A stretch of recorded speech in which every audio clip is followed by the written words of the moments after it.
So welcome to another reaction video. So in this video we're going to be reacting to my appearance on Channel 4.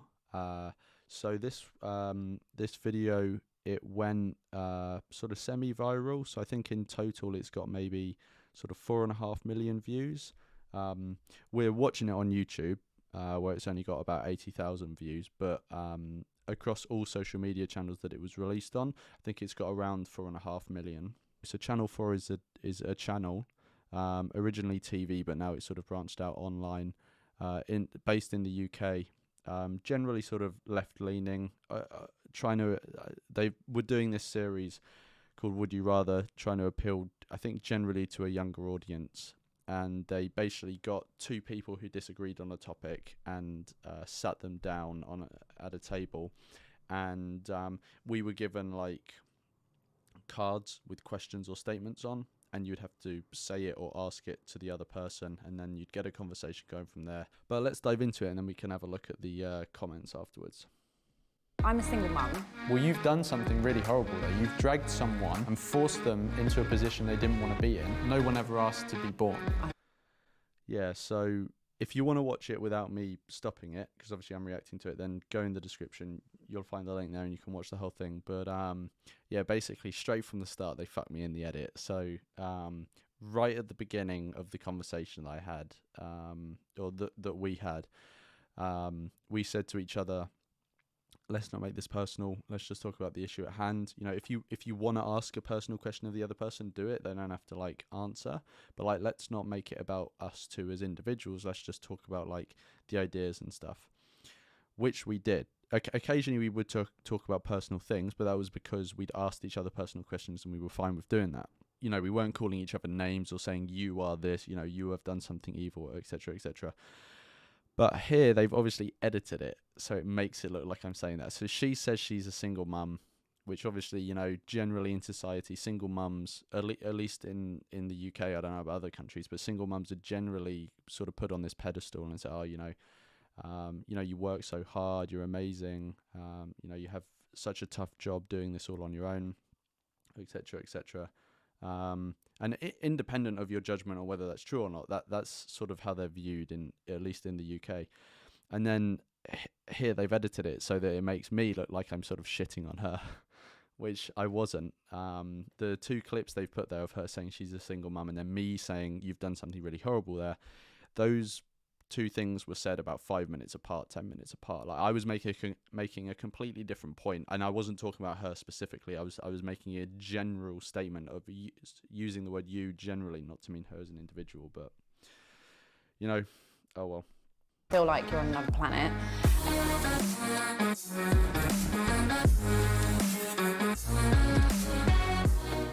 Having children is obviously such a joy and a great thing in life. It's a natural feeling as a woman. Throughout this video as well, I think I just look like such a dunce, like such a moron. Just like physically, if you just look at me, if I watched this video and I didn't know who I was, or I was someone else, I would look and I would think like he looks a bit, you know, like. We'll have that maternal instinct as well. My view on biological children, I don't think people should have them. And this bit we're saying here was right at the start of the conversation, like 1 or 2 minutes into a 2-hour conversation. So like, she seems to come across quite natural. I don't know if she has done other stuff in front of a camera, but like, I was quite nervous and like, so quite rigid. So I was talking in quite a formal way, which I think makes me come off like, a bit, yeah, you know. I'm gonna have to stop here and just ask you why. No one ever asked to be born. When you give birth, you're, and the whole, I don't know why they so I didn't keep on talking about the consent argument, like, oh, no one ever asked to be born and stuff like this, but they just edited it so they included loads of that. And it does just make me look like a really stroppy teenager, like, oh, I didn't ask to be born, because that is the thing that, like, that is the stereotypical thing that like stroppy teenagers will say. It just seems you just come off like an emo. Choosing to do something to someone else, you're creating them. They never asked for it. You know, you can't get consent from someone to bring them into the world. But it is a natural process. But just because something's natural doesn't mean it's right. There are many things that happen in nature which we would say that's bad, like malaria, you know, animals rape each other, things like this. If you look at any other situation in our daily lives where we would talk about consent, should not act if you can't get consent from someone. I'm a single mum and I have a... I'm also, sorry, this isn't about the substance of the video, but I'm so fucking pale in this.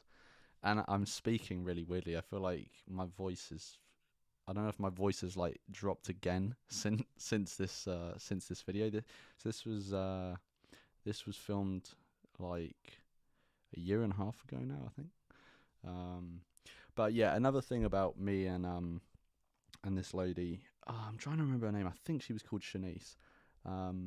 But I might have that wrong.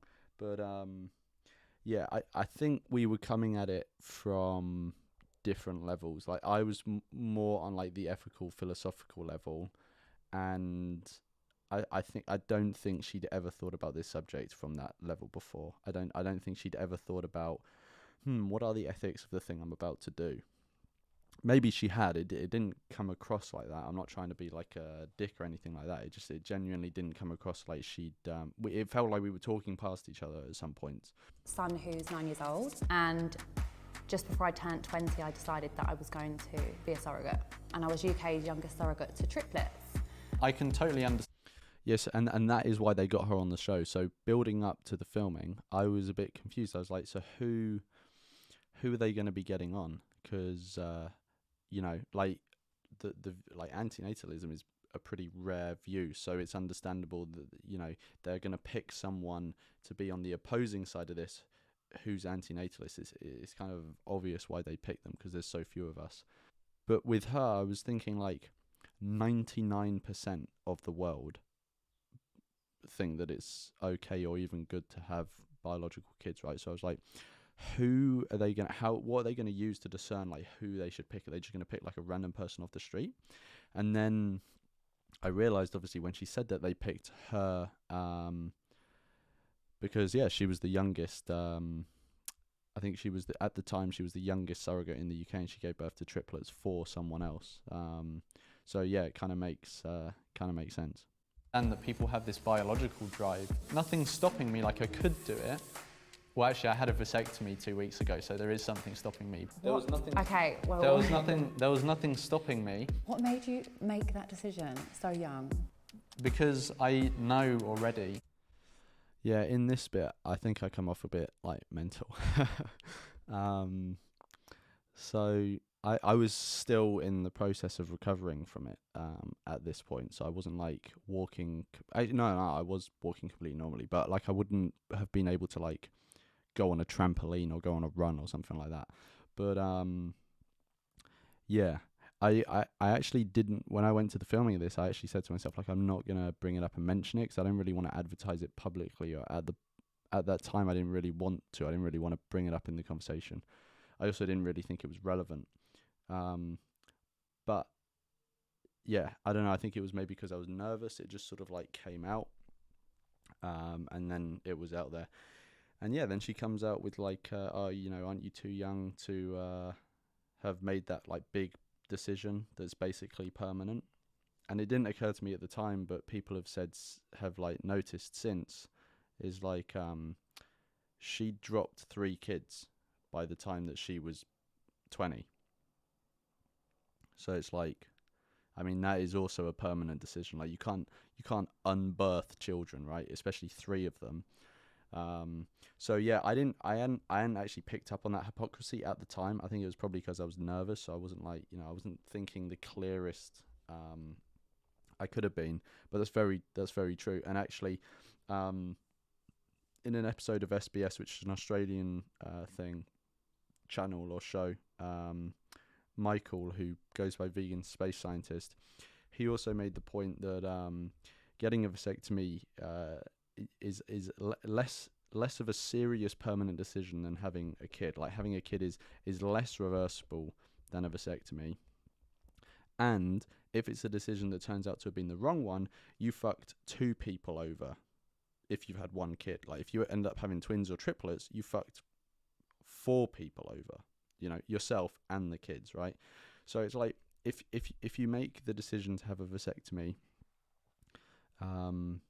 even if it turns out for you that you feel like it's the wrong decision, well, you're the only one who's going to have to live with those consequences. I mean, out of all the decisions that you can make that are permanent, that can go wrong, that's probably the most responsible one to make a wrong decision on, because it's only going to impact you. It's not going to harm anyone else. And even if you end up not being able to have a biological kid, like, sure, some distress may come to you, but then that leaves you in the situation where you can then like see it as an opportunity. You can then adopt someone, which is a good action to do. So it forces you to do a good action. Or you're going to have loads of like, what do you call it? Like money, time, stuff that you would have put into having a kid, but you can't anymore if you choose not to adopt. And you can do loads of good stuff with that. So, you know, you can see it as screwing yourself over if you live to regret it, but also you can see it as an opportunity. That I'm not going. At the age of 23, I did not know half of what I know now. Yeah, well, at the age of 20, she knew enough to have 3 kids. So, like, but like, maybe I'm coming across that I was like annoyed by her or didn't like her or something like that. We off camera, I don't think on camera we were particularly like confrontational or whatever, but off camera we actually got on pretty well. Like we stayed a bit after the filming and chatted and stuff like that. So, yeah, we didn't not get on. We got on like well, I would say. Yeah, and she seemed like a nice, decent person. The feelings change. I'm sure you're not the same. I'm definitely not the same person that I was when I was 19. To experience like pregnancy, I can't even put into words how that feels. Like it's a feeling that you've never ever felt before. Like, I don't know, it kind of saddens me to know that you'll never experience that. Well, also I'm a man, so I'm not going to get pregnant, am I?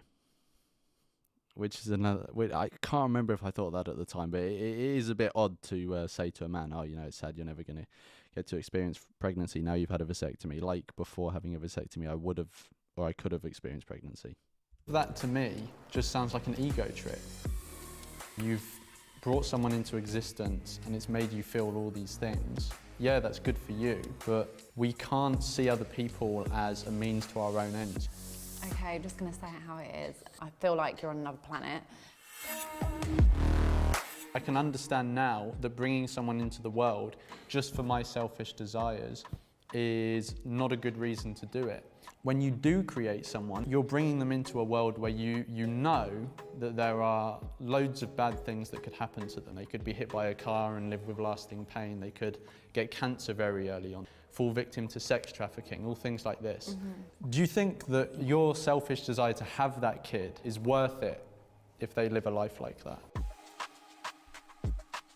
That's a bit crazy. Like, why are you always picking up the negative in this situation? Because that's all I'm hearing you say is, so this could happen, that could happen. So I'm sure you've had a bad experience or event some point in your life up until now. Most people have, whether it's a bad memory or you've lost someone or whatever the case is. You learn to deal and cope. You learn to. I've actually, like, in the grand scheme of things, I've actually had like a very good, like, given that I am here, I've actually had like a very like relatively decent life, like good upbringing in like a major city, you know, access to a lot of like amenities, opportunities, all of this sort of stuff. So yeah, I've had like a decent life. No sort of like big traumatic experiences in my childhood. Yeah, so it's and I do say this to her, I think they edited it out, they don't actually show it in the thing, but I do say to her, like, it is a misconception that someone who doesn't think it's worth creating a life hasn't necessarily had a, you know, what would be considered a bad life by normal standards. You know, they could have had a very decent life by normal standards. Mitigate the bad things that happen to you. But no one can just live their life in this bubble. But bringing someone into existence, well, you've done something really horrible there. You've dragged someone and forced them into a position they didn't want to be in. You see, that is when I say that bit from the start. So, yeah, I wasn't like directly saying it at her. And those bad things are happening to them. And you've done that. So I think that is like an important bit to bring up, is like parental responsibility. Like what I'm saying there is like the bad things that happen to someone, you know, they're at least a significant portion of the responsibility or blame should be put at the feet of the parents.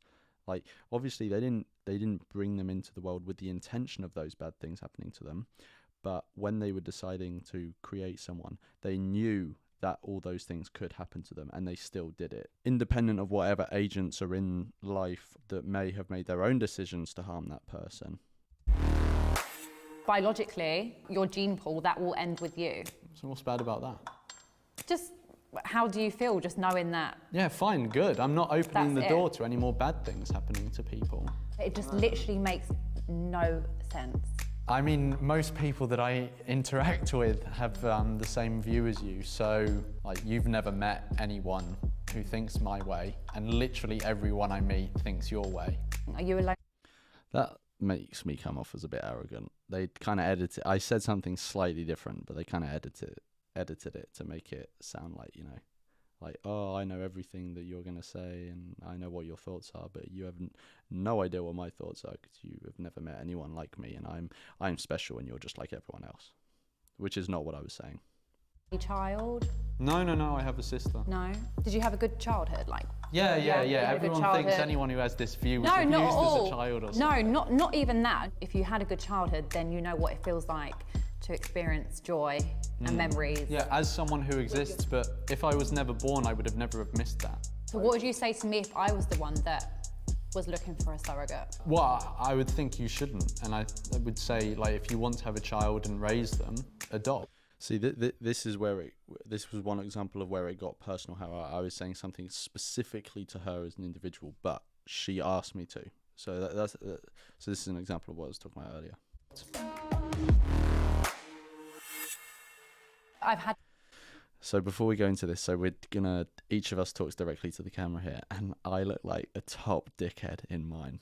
Like, if I could do this again, I'd have said things differently and behaved differently and stuff like that. But I was nervous and, you know, all that sort of stuff. Debates with many people, but that was something else. I just feel more sad for him, really, that just at a young age, he's made such a life-changing decision. Just frustrated with all the negativity about why you shouldn't have children and not the positive side of what you should enjoy. I'd rather have kids, 100%. See, her verdict is all like me. And again, I don't want to come off like I'm berating her as an individual. Like, we got on well and she seemed like a very nice person. But this is something that most people do, is like they only see it from their perspective. It's all like, you know, how can I benefit from this? You know, the feelings I get, all of this sort of stuff. Life is here to be lived, and I can't wait to have more children. We don't agree, but I enjoyed it. I do understand where people are coming from. This is a topic where I'm so often confronted by the opposing view that if I would have heard anything by now that would make me change my mind, I think I would have heard it. I would rather have no biological children, but I'm perfectly up for adopting someone.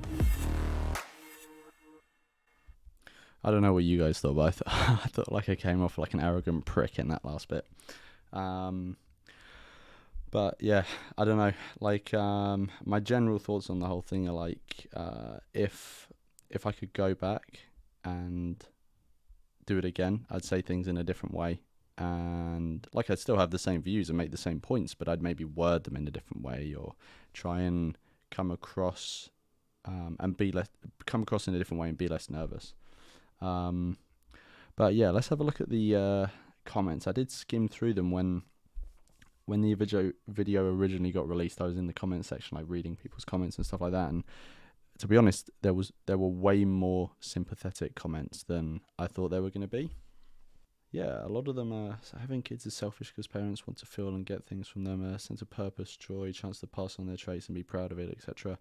No matter how good your life is, there will always be some hard times, and it will always end in an unknowing death. I love children, but I get how it truly stems from the parents' selfishness.